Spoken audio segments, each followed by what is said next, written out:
Se vocês acessarem o repositório aí, para quem já está confortável em trabalhar com programação, você vai ver aqui instruções bem simples de como configurar o seu ambiente, né? Você tem que ter um Anaconda para Python 3.6, preferencialmente, tá?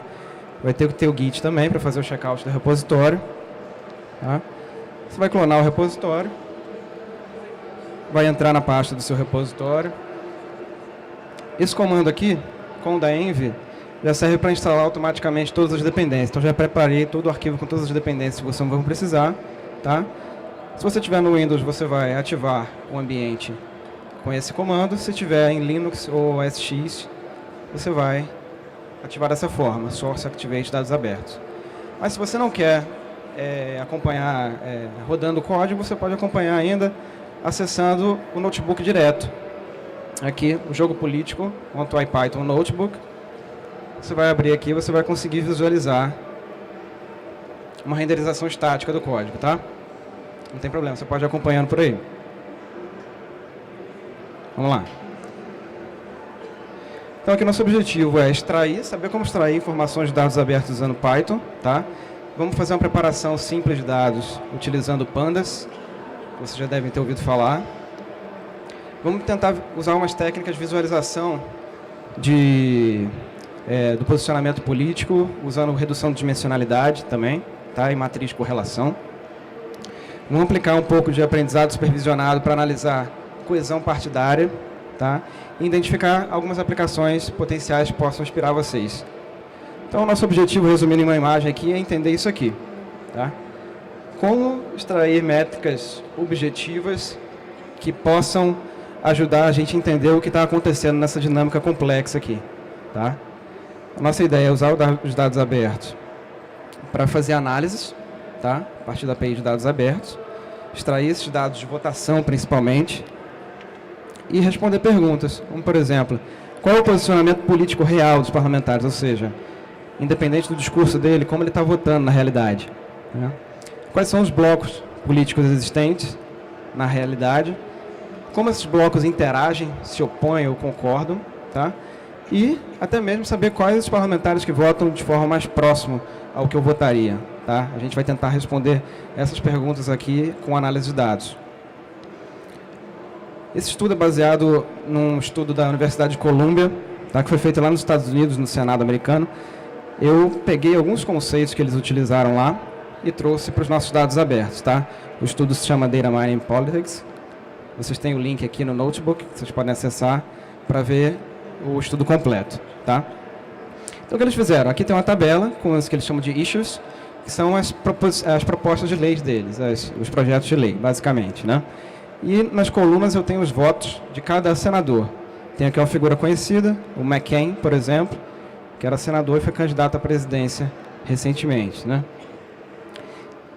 Então, essa abordagem de análise por parlamentar é interessante porque você consegue analisar não só várias proposições ao mesmo tempo, que é o que eu vejo com mais frequência ser feito no Brasil, principalmente, mas também você pode analisar uma proposição só, tá? Eu vou mostrar como a gente vai fazer isso. Isso independe do número de partidos, ou seja, você pode ter um país com 40 partidos, como o Brasil, ou 2, como os Estados Unidos, e você consegue aplicar a mesma técnica de forma semelhante, tá? Você pode responder exatamente quais são os partidos, tentar achar quais são os partidos da vida real, ou seja, você tem 40 partidos na realidade, em teoria, né, mas existem 40 modos de pensar, 40 correntes ideológicas realmente, vamos tentar ver. E ele permite também analisar a coesão partidária. Vou mostrar também um exercício nesse sentido. O que a gente vai precisar fazer? A gente vai precisar extrair informações de proposições da nossa API de dados abertos. Mas o que são proposições, afinal, né? Segundo o regimento da Câmara, proposição é toda matéria sujeita a deliberação na Câmara. O que é isso? Um projeto de lei, uma proposta de emenda à Constituição, um simples requerimento de adiamento de uma votação, tudo isso é uma proposição que tem que ser votada em plenário. Logo, isso nos traz informação, de certa forma, do posicionamento daquele parlamentar. Se ele votou junto com outro parlamentar para o requerimento de adiamento, então significa que eles têm, naquele momento, pelo menos, interesses comuns, certo? Então, a gente parte dessa premissa, tá? Quais são as entidades de dados abertos que estão envolvidas nisso aqui? Nós temos a figura da proposição, né? Cada proposição está relacionada a N votações, tá? Então, tem a votação principal, tem a votação de requerimento, tem a votação de destaques e etc. Tá? Cada votação envolve N deputados, tá? Votantes, e N orientações de bancada. A gente vai usar todas essas informações aqui na nossa análise. Bom, eu implementei aqui, não vou me detalhar em cada linha, deixo como exercício para você se aprofundar, mas implementei classes que refletem essa estrutura que eu coloquei aqui em cima. Então, eu tenho uma classe votante, que eu posso especializar ela em um votante deputado ou um votante bancada. Tá? A bancada pode ser a bancada do governo, uma bancada de minoria, são basicamente agrupamentos oficiais de parlamentares, né, que resultam em orientações nas votações. Tá? Eu tenho a entidade de votação, está aqui, tem esses atributos, e a proposição. Os métodos mais importantes da proposição aqui, eu diria que são esse parse.xml, que ele sabe como desmontar o XML que vem da API, tá? E popular todos os dados de proposição, votantes, bancadas, etc. Tá? Então, deixo aqui para vocês examinarem com mais detalhe depois. É só uma interação nas tags XML, muito simples. E tenho aqui um método chamado toDataFrame, que ele converte essas entidades todas para um DataFrame Pandas, que é basicamente uma tabela, que é o que a gente vai usar efetivamente para nos algoritmos de aprendizado de máquina. Bom, para fazer as chamadas no web service, você vê que em Python a gente faz em poucas linhas, a gente usa o urllib, e para parsear os XMLs, essa biblioteca aqui, XML E3 Element Tree. Tá? Aqui uma observação importante, a gente está usando a versão 1 da API de dados abertos aqui, porque ela é mais apropriada para esse estudo que a gente está fazendo. A gente está trabalhando em adaptações com a equipe de dados abertos, o Fabrício ali também, para colocar um formato adequado também para esse tipo de dados em que você precisa de uma quantidade grande de informações ao mesmo tempo. Tá?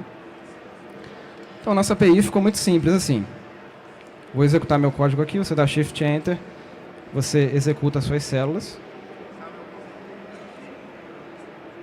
Então, coloquei as minhas funções no namespace aqui. Tá? E aqui a minha API ficou muito simples. Deixa eu pegar.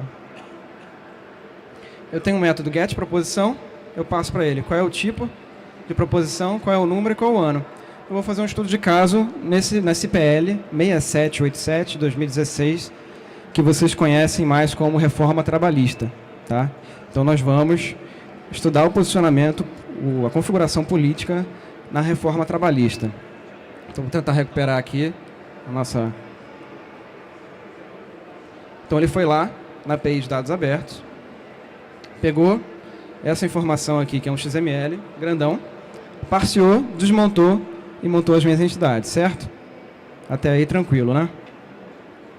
Beleza. Esse PL 6787-2016, ele tem 8 votações relacionadas e 538 votantes. Aí você vai falar, pô, 538 votantes não são 513 deputados? Sim, porque eu incluí aqui as orientações de bancada como sendo um votante também. Então, dá um número superior aos 513, ok? Eu posso também listar as votações que estão aqui relacionadas a essa proposição. Então, tem aqui requerimentos, tem subemenda, tem destaques, e etc. Tudo isso aqui a gente vai usar para montar os nossos vetores políticos. Eu vou explicar o que é. Opa, dando choque aqui. O próximo passo é a preparação de dados. Eu tenho que transformar isso em tabelas, que meus algoritmos só entendem tabelas, certo? Vamos usar a biblioteca Pandas para isso. Quando você roda essa célula, toDataFrame, você gera essa tabelinha aqui, em que você tem os votantes, aqui identificados no canto, e uma sequência de votos, que forma o que eu chamo de vetor político. Essa sequência de votos, em cada coluna, que é cada proposição, me identifica o meu direcionamento ideológico, digamos assim, ou direcionamento de interesse, digamos assim, né? Isso é o que eu chamo aqui de vetor político. Eu posso, inclusive, inventar um vetor político, digamos assim, aleatório, hipotético. Digamos que eu queira incluir aqui um usuário, que eu chamei aqui de campuseiro, tá? E eu vou perguntar para o campuseiro como você votaria em cada uma dessas proposições. E a gente vai usar essa informação para saber depois quem são os parlamentares que concordam mais com aquele eleitor, certo? Então, eu vou gerar aqui um vetor aleatório. Vocês podem ver o vetor político do nosso usuário hipotético. Tem aqui não, obstrução, sim, sim, não, sim, certo? E aqui eu incluo ele no nosso conjunto de dados. Tá? Eu pego essa row, nome campuseiro, partido Campus Party, o FDF, vou incluir essa row aqui. Beleza. Se você visualizar a nossa tabela, lá no final você vai ver o nosso campuseiro aqui e a sequência de votos dele junto com os parlamentares. Tá? Que assim eu vou poder comparar a posição deles. Só que os nossos algoritmos eles não entendem sim, não, obstrução, eles não entendem palavras. Tá? A gente tem que ter uma maneira de codificar isso em números. Uma maneira muito comum, vocês trabalham com Machine Learning, vocês conhecem com certeza, é o One-Hot Encoding. Então, se eu tenho, por exemplo, aqui, falando hipoteticamente, 3 possibilidades de voto, sim, não, obstrução, eu tenho que criar 3 colunas, voto sim, voto não e voto obstrução, e eu coloco indicando a posição, o voto que efetivamente foi dado. Isso aqui é interessante, esse tipo de codificação, porque ele não pressupõe ordenação. Você poderia codificar, por exemplo, não é igual a 0, sim é igual a 1 e obstrução é igual a 2. Só que seu algoritmo poderia entender que não é menor do que obstrução, e a gente não quer dar essa semântica dos nossos dados. Tá? A gente quer que ele não entenda isso dessa forma. Então vamos aqui usar a função do Pandas, que se chama getDummies, tá? Para fazer isso. Okay. E aí ele gera um vetor grandão, aqui com vários zeros e uns, tá? Indicando o posicionamento político de cada votante. Então, isso aqui é um vetor de 47 dimensões, tá? Indicando a posição de cada votante na reforma trabalhista no Brasil, que aconteceu recentemente. Tá? Agora, como a gente visualiza um vetor de 47 dimensões? Acho que ninguém aqui tem essa visão além do alcance, né? Para visualizar em 47 dimensões. A gente...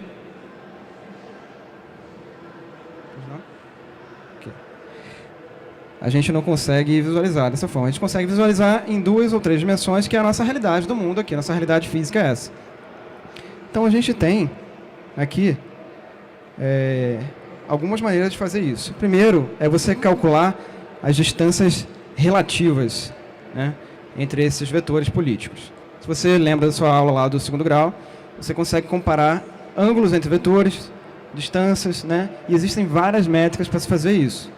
Realmente dezenas de métricas, inclusive se você está trabalhando com vetores binários ou não, e na biblioteca SciPy você encontra, nesse link que eu deixei aqui para você, dezenas de métricas disponíveis, tá? Eu usei aqui uma que se chama DICE, que é apropriada para vetores binários, desses que a gente tem, de zeros e uns. Então, se eu rodar esse código aqui, essa função pairwise distances, ele me dá uma matriz de distâncias entre todos os pares de parlamentares, de votantes, na verdade, né? Só que isso aqui não dá muita informação para a gente, né? Tá muito difícil de ver aqui só números. Então, vamos gerar uma visualização aqui para ficar mais fácil. Olha só. Não sei se dá para vocês verem bem. Então, aqui, cada linha e cada coluna são parlamentares. E eu ordenei, para não ficar poluído as labels, lógico, né? Não botei o nome de cada parlamentar aqui, botei o nome só dos partidos, tá? Então, você vai ver um partido, como por exemplo o PSDB, aparecendo 3 vezes, é porque ele tem muitos deputados. Enquanto que outros, como a Rede, só aparece uma vez aqui porque ele tem uma representação menor, tá? Então, quando você pega aqui uma linha e encontra com uma coluna, você tem um valor de similaridade entre esses 2 votantes, tá? Então, aqui a gente tem algumas visualizações interessantes. Então, por exemplo, se eu pegar a linha do PT, não sei se vocês conseguem ver, vou dar um zoom aqui. Bizarro.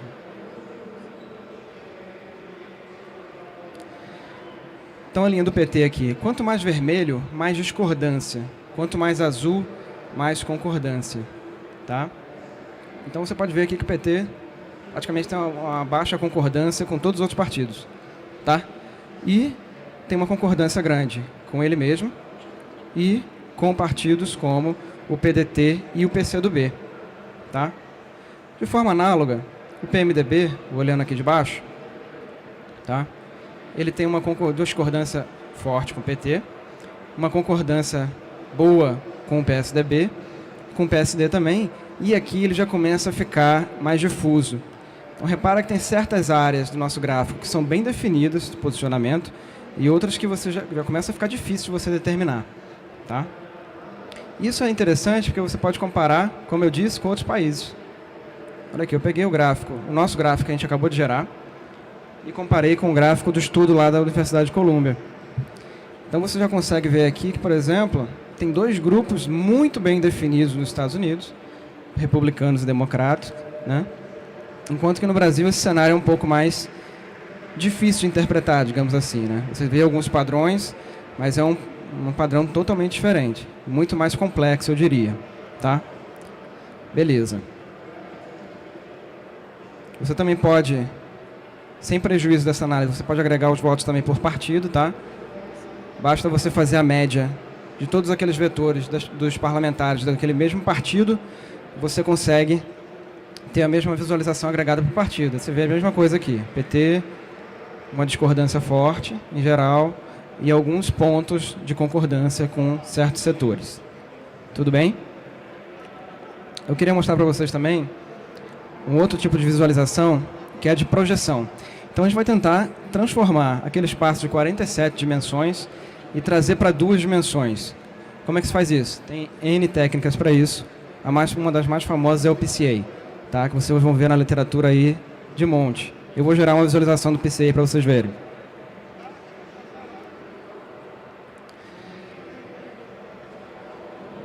Bom, aqui deixa eu explicar. Cada cor é um partido e cada ponto é um votante, certo? Então aqueles 538 votantes mais o campo zero estão aqui nesse gráfico, tá?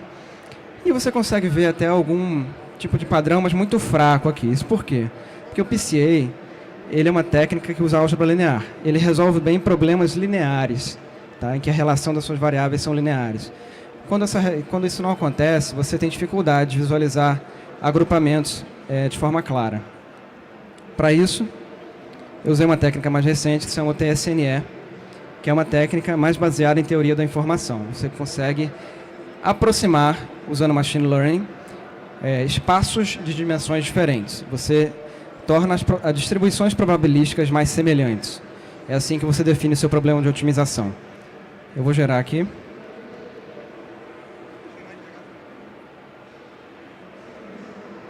Tá? Então, repara que aqui você já consegue tirar algumas conclusões. Primeiro, você tem informação suficiente nesse conjunto de dados, que é bem simples, com poucas linhas de código, a gente gerou os vetores políticos, e você tem informação nesse conjunto para separar grupos de interesse aqui. Tá? Então, aqui você vê que esse cluster aqui, dominado pelo Partido Roxo, tá?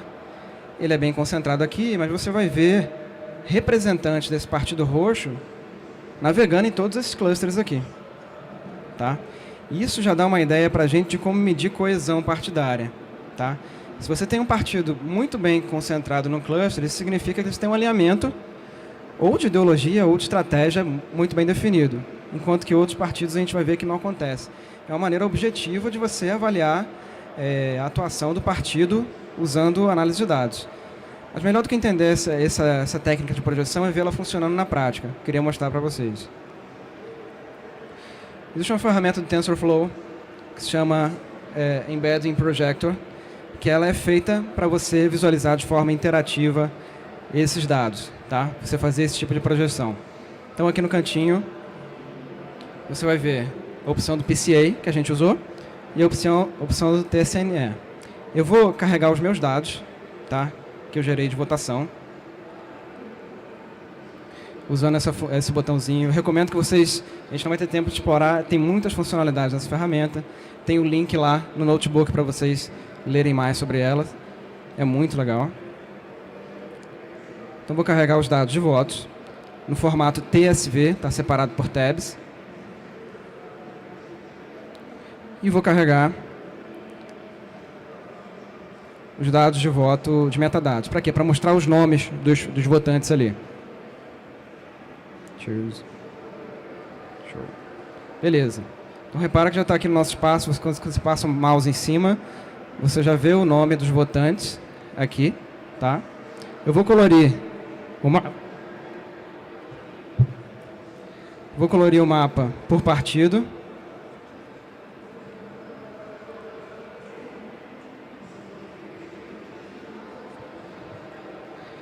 Então, você consegue ver aqui cores diferentes para diferentes partidos. E eu vou escolher aqui o TSNE para a gente ver como que o algoritmo vai convergir para aqueles clusters que a gente viu lá. Tá? Eu vou ajustar a perplexidade para um valor em torno de 50. Isso é empírico, tá?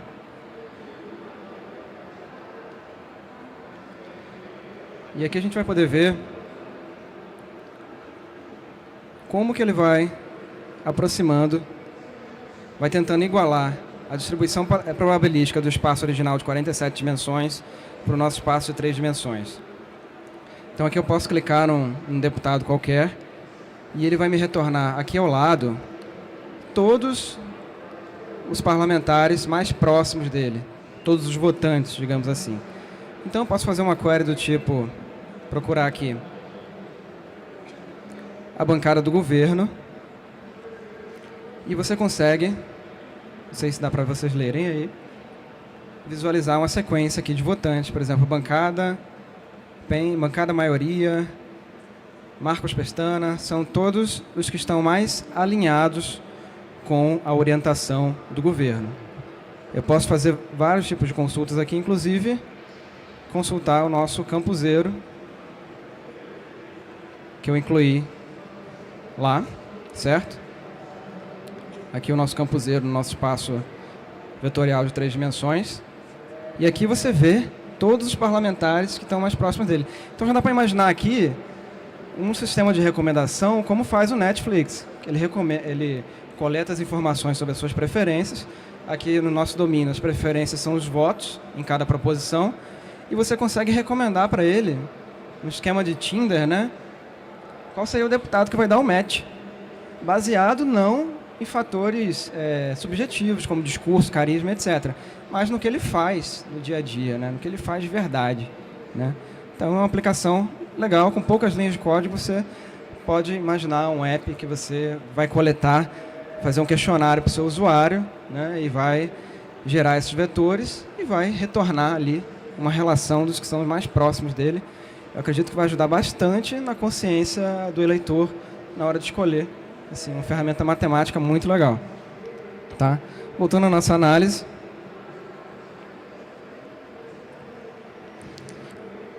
A última medida que eu queria mostrar para vocês é a questão da coesão partidária, que eu falei para vocês. Tem alguns partidos que são mais espalhados em vários clusters e tem outros que são mais concentrados, né? Mais coesos. Então, se vocês já trabalharam com aprendizado não supervisionado, vocês já viram o algoritmo K-means, um dos mais simples de todos, tem N algoritmos para isso. O K-means gerou resultados satisfatórios aqui nesse caso, tá? Que você usa a implementação dele do scikit-learn e você diz para ele quantos clusters você quer encontrar. Baseado na nossa observação ali, você pode inferir que tem mais ou menos uns 4 ou 5 clusters, tá? Então eu pedi aqui para ele encontrar 4. Ele gera uma tabela aqui para mim. Cada coluna dessa você pode entender como sendo um bloco partidário da vida real. Isso aqui são, não importa qual partido, eles se organizam nesses clusters. Isso é muito interessante. Então, esse cluster 0, por exemplo, ele é dominado por PMDB, PSDB, DEM. No cluster 1, você tem um domínio do PDT, do PT e outros partidos de esquerda. De certa forma, matematicamente, a gente provou a nossa intuição aqui, que esses grupos efetivamente iam se agrupar, ideologicamente, é claro. Mas vamos gerar uma visualização melhor disso, né?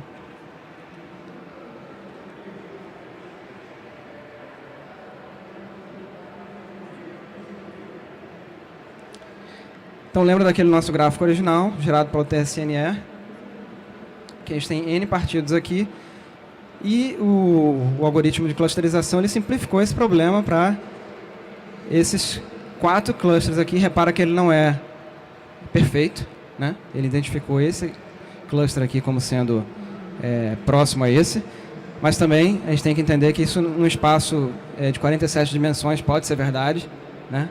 E ele não conseguiu projetar da forma perfeita no espaço de 2 dimensões, né? Então, aí fica a provocação também, né? Será que, se esse padrão aqui se mantém ao longo do tempo para várias proposições, será que eu posso provar estatisticamente que é econômico e é viável eu fazer uma reforma política para diminuir o número de partidos? Deixo esse desafio para vocês, tá? A gente pode visualizar também uma espécie de ranking de coesão. Eu calculo aqui o percentual de votantes que se concentram no cluster principal daquele partido e comparando com o que são dispersos nos outros clusters, tá? Eu consigo estabelecer um ranking bem objetivo, tá? E a gente vê aqui que certos partidos são bem coesos. Aqui eu vou dar o exemplo: PT, PCdoB, PT do PDT, até mesmo PSDB, razoavelmente coeso. E outros partidos aqui embaixo que parecem participar de várias correntes, vários interesses, vários clusters políticos ali. Então, é uma maneira de você gerar informação para a sociedade de como está atuando o seu partido, né? É uma ferramenta interessante. Eu queria propor aqui alguns próximos passos. Alguns eu já comentei. A gente pode implementar um sistema de recomendação de parlamentares usando esses vetores políticos, né? Que é uma aplicação bem interessante para auxiliar na consciência política, tá? Essa ideia de justificar estatisticamente a diminuição do número de partidos, pode ser possível provar isso, se a gente coletar uma grande massa de proposições, dados e provar que esse padrão que eu mostrei aqui se sustenta ao longo do tempo, tá? A gente pode tentar detectar anomalias também. Então, a gente faz uma série histórica desses dados, desses vetores. Em determinado momento, você descobre algum pico anormal nessa coesão aqui, por exemplo. Opa, isso significa que tem alguma variável latente, alguma variável escondida ali, que está influenciando naquele jogo político. Isso pode ser importante para grupos que vão intervir. Outra coisa, para quem trabalha com área financeira, por exemplo, área bancária, você pode tentar correlacionar esses vetores políticos, esses dados de votações, com variáveis macroeconômicas. Será que isso aqui tem alguma correlação com variação taxa de juros, com taxa cambial e com outras variáveis macroeconômicas? Será que a gente pode até mesmo prever uma tendência baseada nisso? Isso é uma ferramenta muito poderosa, porque muitas das decisões que são tomadas aqui, obviamente, reforma trabalhista interessa a muita gente, né? E com certeza vão influenciar variáveis macroeconômicas, tá? Por fim, eu separei alguns exemplos interessantes. Ainda tem um tempinho para mostrar para vocês. Tem um site chamado GovTrack nos Estados Unidos, que ele é uma ferramenta muito interessante, ele tem várias funcionalidades, tá? E permite os cidadãos acompanharem qualquer proposição que está rolando na Câmara ou no Senado de lá, tá? E ele tem uma parte de análise de dados, tá? Ele faz essa análise de ideologia também, parecida com o que a gente fez aqui, tá? Separando aqui republicanos e democratas, tá? Mas o que eu gostei mais foi essa parte de prognóstico, tá? Ele pega dados de proposições e consegue construir modelos preditivos sobre a chance que uma proposição tem de ser aprovada. Então, por exemplo, se eles estão votando uma issue sobre imigração, que eles estão querendo restringir mais a imigração. Então, recentemente, eles usaram esses algoritmos para calcular qual é a chance desse tipo de proposição ser aprovada. E eles analisam N variáveis aqui, vocês podem ver nesse lado direito, né? Aqui eu vou falar um exemplo muito interessante. Ele fala o seguinte: se o título da proposição começa com A bill to designate the, ou seja, uma lei para designar o, ele tem 48% de correlação positiva para ser aprovado. Isso, com certeza, a gente tem material para fazer isso utilizando dados abertos da Câmara. Isso já está disponível para vocês. E eu desconheço qualquer estudo no Brasil com essa profundidade que está aqui. Então, eu recomendo muito para vocês explorarem isso aqui. E eu acho que a oportunidade de simplesmente replicar parte do que foi feito aqui é super interessante. Muito legal mesmo. Tá? Bom, a gente tem alguns outros exemplos aqui do Brasil também. Acho que esse radar parlamentar, se não me engano, é uma iniciativa da USP, tá? Em que eles usam um approach semelhante que a gente fez aqui. Mas, aqui, reparem que eles já partem do princípio de que tudo é partido. Tá? Eles já partem da hipótese de que as coisas se organizam por partido. O que eu estou propondo aqui é deixar essa hipótese de lado e explorar mais a informação de cada votante. Eu acho que a gente pode construir modelos mais poderosos assim. Tá? E aqui eles usam PCA também para construir essas visualizações. Tá? E eu acho que a gente pode, até quem quiser colaborar, eles abrem a possibilidade de colaborar e propor novas técnicas, como eu mostrei aqui para vocês, para melhorar essas visualizações, melhorar essas ferramentas. Tá? Bom, eu espero que eu tenha conseguido empolgar vocês nessa tarefa de juntar a ideia de vocês com a nossa plataforma de dados abertos para gerar transformação, a democracia para o Brasil. E estamos ansiosos para ver qual vai ser as ideias de vocês, qual vão ser as novas soluções que vocês vão trazer com os dados abertos. Obrigado aí pela presença de vocês.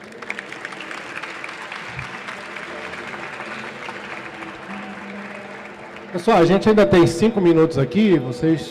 Alguém gostaria de fazer uma pergunta? Oi.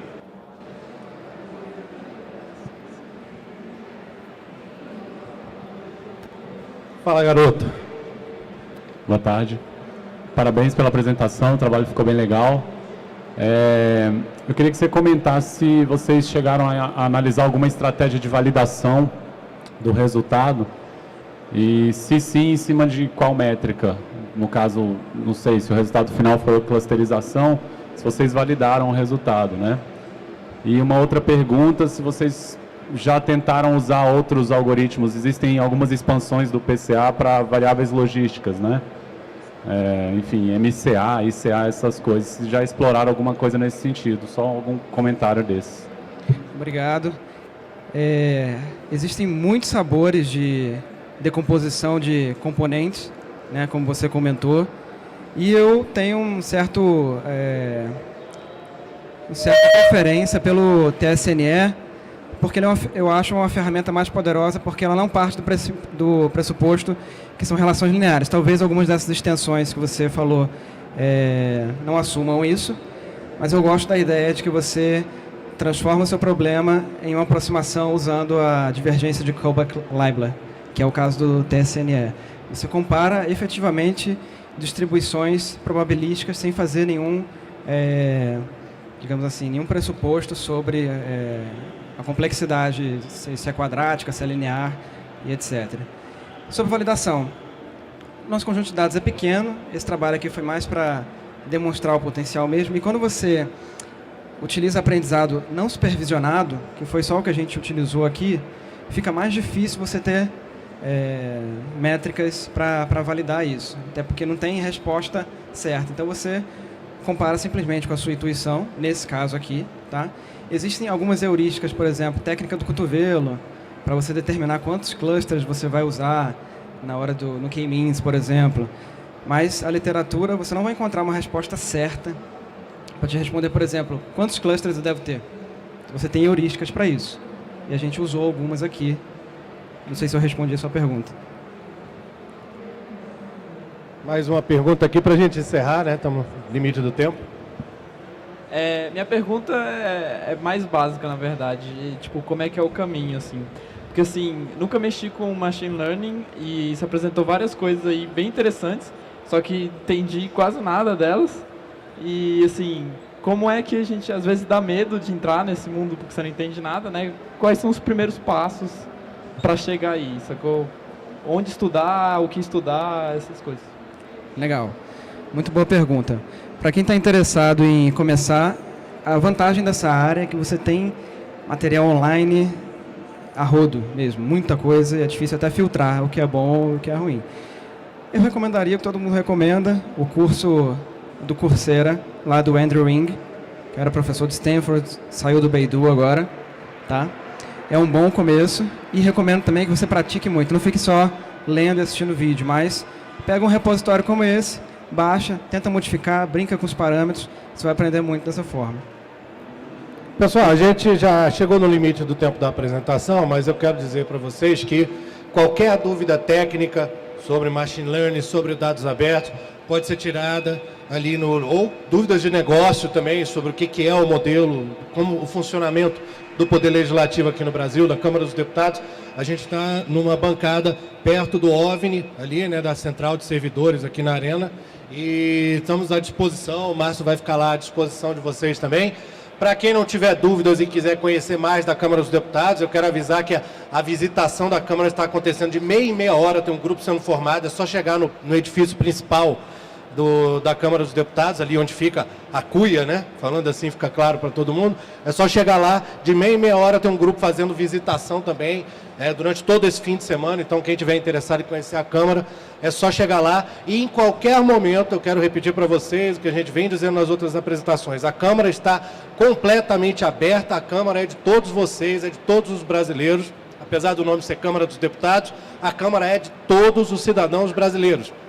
E nós estamos à disposição para tirar qualquer dúvida, e nós contamos com a criatividade de vocês, com a inventividade de vocês, com as suas ideias, tanto nos concursos aqui, no desafio, né, que está lançado, como também em outras iniciativas que vocês queiram fazer. Qualquer coisa que vocês quiserem, uma ajuda nossa, estamos à disposição para ajudar, tá bom? Valeu, muito obrigado a todos.